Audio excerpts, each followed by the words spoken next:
Bonjour, je suis Mark Thompson de Mercedes-Benz de Sherbrooke. Aujourd'hui, on est à l'aéroport de Sherbrooke. Ils nous ont ouvert les portes pour qu'on puisse tester la C63S coupé AMG de Mercedes-Benz. On va aller sur la piste pour la tester un petit peu et puis on va vous montrer quelques technicalités de cette bête.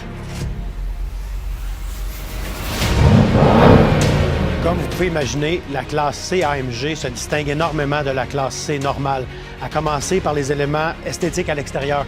Le pare-choc complètement redessiné. On retrouve une sorte d'aileron à l'intérieur du pare-choc qui est fait pour diffuser l'air pour les bouches d'aération, pour refroidir les turbos. On en a 3. Le capot n'est pas le même.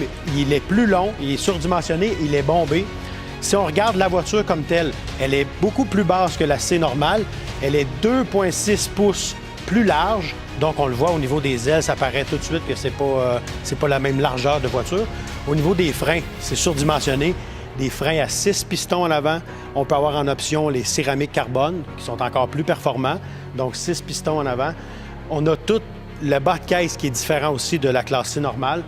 Et puis on retrouve finalement à l'arrière les 2 sorties d'échappement doubles qui vont distinguer la classe C AMG de la classe C normale.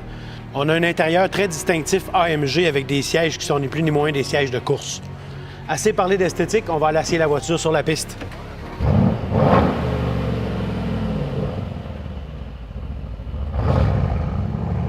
On est dans la C63S Coupe 2018 avec un moteur V8 biturbo qui développe 503 chevaux, 516 livres de couple.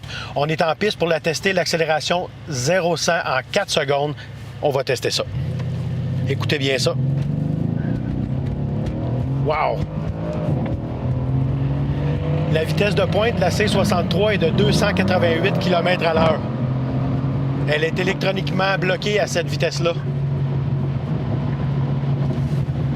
Phénoménal. La précision de la direction est assistée électroniquement, puis beaucoup moins d'assistance à haute vitesse. Donc, on a un feeling incroyable. Wow! J'ai maintenant changé le mode de suspension est modifiable. On peut mettre le mode en confort, sport ou sport plus. C'est évident que la tenue de route en sport plus, elle est beaucoup plus ferme. On le sent aussi dans la portée de la voiture, dans la maniabilité de la voiture. Je me suis mis en mode confort présentement. On sent beaucoup moins le roulis, on sent beaucoup moins les cracks de la piste.